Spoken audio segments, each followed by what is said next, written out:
Phishing is where someone contacts you via email, telephone, or text message, and they pretend to be a legitimate company. And what happens is they then try to get your personal information from you, such as banking details or general passwords for your website. So 91% of successful data breaches start with phishing attacks. So simply meaning someone sends an email to you or to a user in your company, which when clicked on gives them access to your network or to a user's personal details.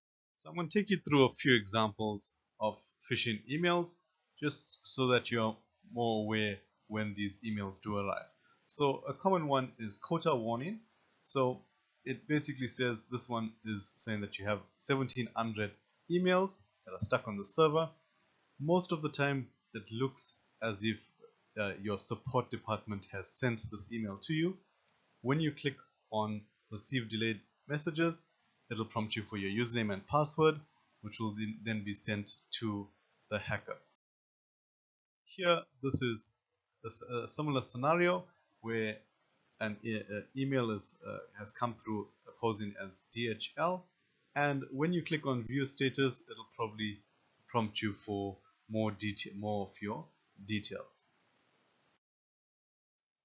Here, this is where lots of people panic, and we have a lot of phone calls about this one, where there's always a security alert and says your email address is full and please confirm now. Now people panic because they need the emails up and running, and so they click confirm now. Once you enter your username and password, that gets sent to the hacker. What you need to, or these kind of emails here, the urgency, confirm now, verify your account to avoid exceeding your quota. The emergency or the urgency of these kind of emails is always a red flag. When you get emails like this, sometimes providers do send emails with quota warnings, but they will never ask you to confirm or click on a link to enter your username and password. Here, email suspension. So sometimes if you had problems in the past, we sometimes are very quick to click resolve the issue now, and you can see here it says Microsoft security team, and sometimes it says it gives your company name listed here. This email is from Standard Bank or someone pretending to be Standard Bank, and how you identify that is Standard Bank will never send you a document, or any bank for that matter will never send you a document or an attachment that is .htm or .html. Generally, you'll get a PDF document which is attached. This one here, whenever you see a zip file, I always advise not to open a zip file unless you're expecting something at that time. So generally, the reason for that is zip files are very easy to hide viruses in a zip file. So once you open that, it gives the hacker access to your system. And ransomware and other malware is quite common to have it in a zip file. This is from a Standard Bank document explaining the previous email that I've shown you. So they'll never send an HTML or HTML file. Here they mention that it's sent from an incorrect email address. The problem is your average user wouldn't know that this is not Standard Bank's email address because it looks very legit. This email is more of a scam, and you get an email from a huge company, like in this case here Transnet, and it has an attachment which requires you to tender for this item. And what you do is, if you look at the email address, sometimes to the average user this looks quite legit. If you copy this part of the email address into your browser, and you'll notice that firstly there's no security lock on the top, and the website says coming soon. This is the attachment. This is the attachment of the email. So how it works is, if you get this email, you get excited, you've got a tender, you going to copy and paste this part number into Google to find a supplier. So a fake website is already set up. So if you Google this part number, their website will come up first, because there's no such part, or there's probably no such part as this, or part number as this. So when you find the supplier, you basically pay the supplier, which is also part of the scam. So once you pay them, your money is basically gone.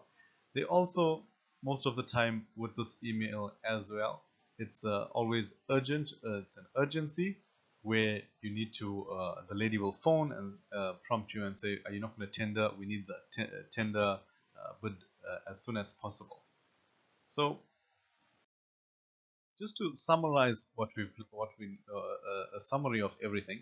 So the important thing is, if it's urgent, if any of the requests are urgent, then most of the time you need to step back, breathe for 10 seconds before you click or reply to any of these emails. The common one is typos and spelling mistakes, which are red flags, but nowadays lots of these hackers are getting a bit more smarter with their typos and their spelling. Don't trust the logo. So even if it's a Standard Bank logo or any big company logo, or even the email address, if it has any urgent request or typos or spelling, and if anything concerns you, always ask your IT department.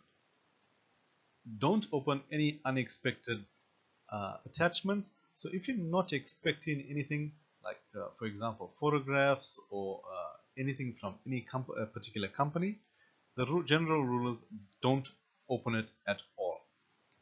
Then check the URL in your browser. So this one is like the Transnet example that I explained, where you copy the end part of the email address into your browser to check whether it's a legit website.